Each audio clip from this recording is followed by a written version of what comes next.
Check out this 100% 3D printed airsoft smoke device.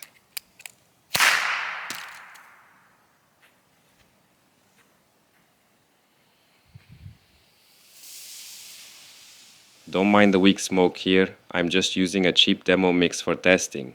The smoke output is up to you, but the real magic is in the mechanism.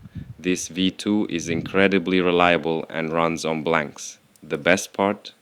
Forget about US only metal firing pins that other creators use. We've eliminated the bottleneck.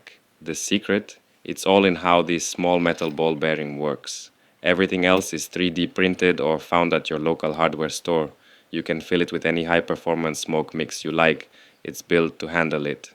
Disclaimer: this is a hobbyist signaling device for airsoft use only. It is strictly for smoke compositions and cannot be used for any harmful purposes.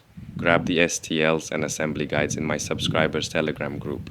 Build it, load it with your favorite color mix, and enjoy.